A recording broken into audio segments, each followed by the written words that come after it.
Hello film fans, and welcome to this episode of the Sherlockian. Now, we're probably all familiar with the narrative in South Africa of how um, the South African rugby team won the World Cup in the late 90s. Nelson Mandela put on the famous green and gold strip of the Springboks, wore it with pride, and somehow managed to unite a country which has spent, the last 50 years completely and utterly divided, both politically, racially, and economically.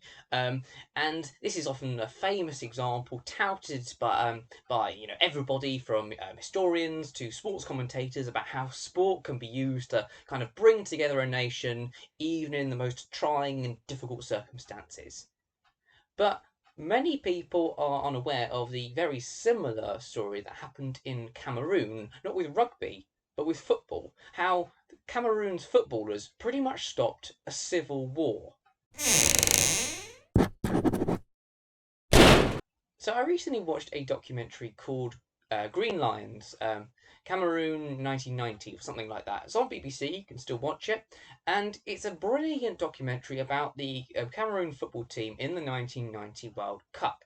And this really inspired me to do this video, to talk a bit about Cameroon in the 1990 World Cup, the documentary itself, but also to have a look at the kind of the political background at the time. Um, which is absolutely fascinating and is mentioned in the documentary, and I thought it would be quite fun to explore. Now, in 1984, a man called Paul Biya became Cameroon's president, and he's still Cameroon's president to this day, which gives you some idea of how politics in Cameroon still kind of works. Um, Now, Biya was and is still kind of a nationalist leader. Basically, Cameroon in the 80s were a single party state. They did have elections, but you could only really vote for one party. Biya, I think it was, when was it?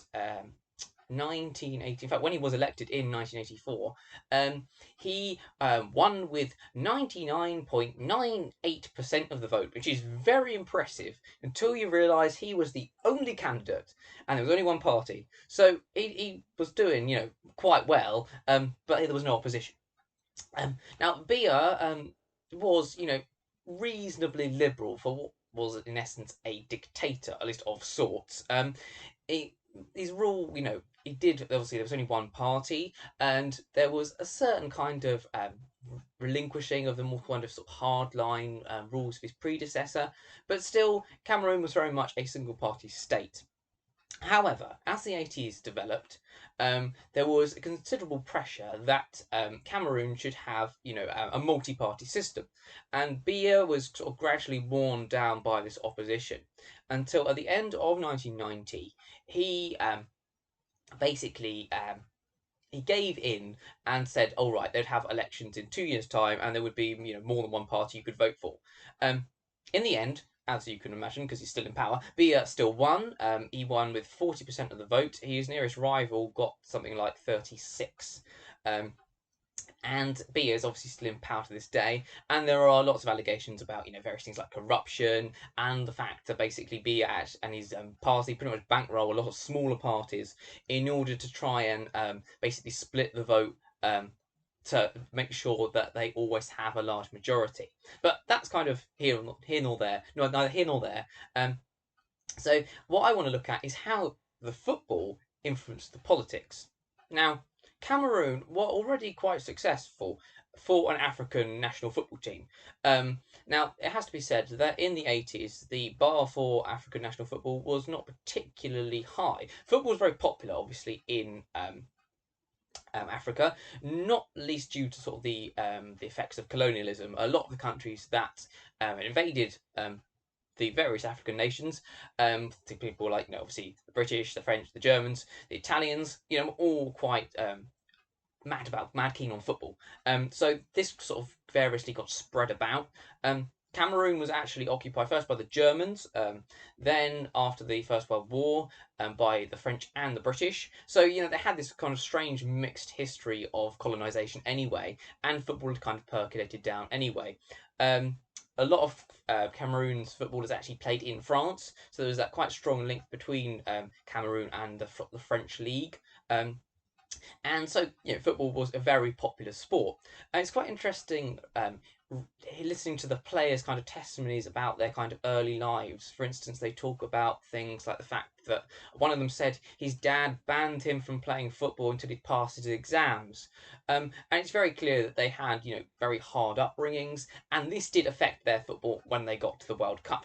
Now, Cameroon had already been, I think, in 1982 to the World Cup in Spain, but they hadn't progressed from the group stages. But even that was quite an achievement. I think they were the first African nation to actually play in a World Cup. I might have got that wrong, but they were certainly one of the first. And they'd, and to that extent, they've been quite successful. And they again got to the World Cup in 1990, but they weren't expected to do very well. I mean, people in Cameroon were mad keen on football, but to everybody else outside, they were very much the underdogs. They were in a group with, let's see if I can get this right.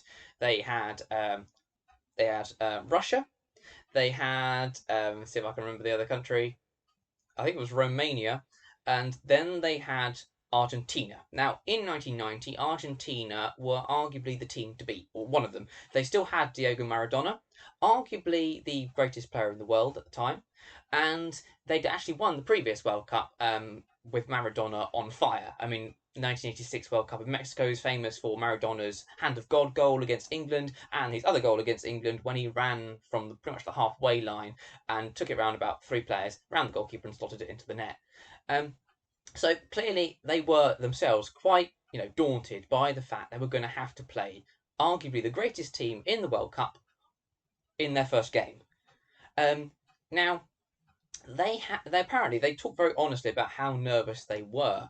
They actually said that they had pretty much a prayer meeting in the dressing room before they went out because they were that worried about how they were going to fare. They didn't want to be humiliated. They didn't want to be embarrassed or embarrass their country in front of the whole world on live television. But they actually did quite well. They ended up winning the match 1-0, and this was partly to do with the fact that I think the Argentinians definitely underestimated just how good Cameroon were. But the other reason is they kicked the Argentinians off the pitch. There's a brilliant shot that they show of Andre Biik, I think his name was, slide tackling one of the Argentinian players, Canija, in a tackle that really Bruce Lee would have been proud of. He doesn't go anywhere near the ball at all. Canija's already taken it about 2 players who are clearly trying to kick him. And he just goes straight for his legs, and his boot comes off in the process of this. And then he has the temerity to kind of argue with the referee whilst he's being sent off. Quite rightly. I mean, it was a deliberate foul. But it was a different story for his brother Oman Biik, who ended up scoring at the other end, and Cameroon won 1-0. And it was a massive shock, and it immediately made him very popular because obviously Maradona was quite a controversial figure. He'd completely cheated in the previous World Cup, and that made him, in a lot of English-speaking countries at any rate, a bit of a pariah figure. Now, the Cameroon team weren't just good at kicking people; they could actually play football quite well. They actually ended up, they went through several different games. They ended up in the quarterfinals against England, and this was quite a good England team. It's got lots of famous England players in it, like Gary Lineker, Peter Shilton, Stuart Pearce, Terry Butcher, Paul Gascoigne, John Barnes. So it was a very talented England team. And Cameroon came within a whisker of beating them. What's brilliant in the documentary is it shows you the Cameroon commentators, and what's nice is a lot of it is in English because Cameroon with its mixed colonial kind of history, always has 2 national languages, a bit like places like Canada. So some of the commentary is in French, some of it's in English, and there's this brilliant bit where the Cameroon commentators were just so wonderfully biased. Commentators often, you can tell their kind of national leanings in commentary. Even English commentators on the BBC will occasionally kind of lean one way or the other. For example, the English commentators didn't draw attention too much to the fact that Gary Lineker, in that match against Cameroon, when he got the second penalty, which seals the match in England's favour, he pretty much dives. I mean, he got a tiny touch on his leg and he falls straight over. Um, but the Cameroon commentators take it to another level of bias. They just so wonderfully wanted Cameroon to win that it's really infectious. And Cameroon came so close, and they actually go 2-1 up, and they were apparently I think about 10 minutes away from getting to a World Cup semi-final. Um, and what they decided to do, and which is so wonderful, sounds wonderfully innocent. Instead of at that point, parking the bus, they decided they were going to go on and try and win, by more goals, and they ended up getting England managed to equalise with another penalty, and then England win in extra time. Um, and what is so brilliant though is that when they got back to Cameroon, these men were national heroes. I mean, Cameroon, as I said, hadn't expected to get out of the group stages. Um, and here they were, they'd beaten Argentina, they'd come so close to beating England. They'd got, within 10 minutes of a World Cup semi final. There's these wonderful pictures of the Cameroon fans dancing in the street in Italy, saying out that they're going to win the World Cup. And what's so lovely is that when they got back to Cameroon, when they'd left, the country was kind of divided. It was in turmoil. There's these amazing scenes of kind of almost like riots on the streets of Cameroon's major cities, all due to this kind of build up of kind of tension about the sort of the single party system and the expectation that soon there were going to be elections, and Cameroon kind of brought the nation together with their football. The idea of seeing this kind of these united players on the pitch was just amazing, and it kind of calmed the situation down so that when eventually they did have elections, there wasn't a massive civil war. At least there has been a civil war, I think, in Cameroon for quite a long time, still running up, but it was in a much smaller capacity than it arguably might have been had they not managed to kind of find something to unite around, in this case, football.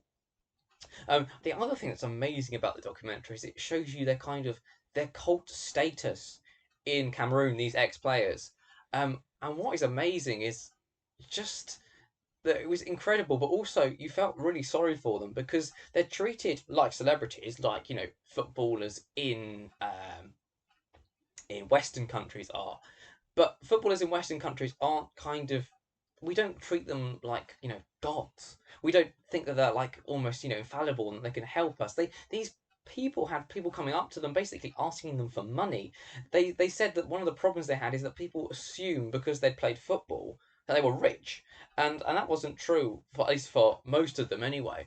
They were sort of comparatively kind of poor. And they said the pressure on them so it helped people. They felt this weight of kind of expectation on them wherever they went, and it was quite amazing, quite humbling just to watch them and to watch these crowds of children like come up to them. There's this great bit when the camera car clearly had been pulled over by the police, and one of the ex-players who was in the car just got out and said, "They're with me," and the police immediately just turned around and just walked away, and the people in the streets clapped him. It was fantastic. They got cheered, which is just brilliant. So all in all, it's a fantastic documentary. I recommend watching, and it's got some great stories. I think my favourite one out of all of them is they interviewed John Barnes about how England played Cameroon, and he said he looked at one of I think it was their captain, this big tough midfielder, and he said he looked at the man's leg, and he said he had this huge scar all the way down it, from like his thigh down to his ankle, and he thought, I'm going to stay clear away. I'm going to stay away from him because they were just really tough, and they'd played football in a tough environment, and their strategy, a mixture of kind of toughness but also of talent, really worked well. So yeah, it's absolutely fantastic, and a prime example of how sport can kind of unite a country and stop a political crisis. So anyway, that was the Sherlockian. I hope you enjoyed the slightly different take on reviewing documentaries. I thoroughly enjoyed the documentary. If you'd like to subscribe to this channel, you can see other documentaries I've reviewed. And I've done various other videos as well about history and about science. You can also follow me on Twitter if that's something you're interested in. There's a link in the description below. Anyway, thanks for watching, and I'll see you in the next one. Goodbye.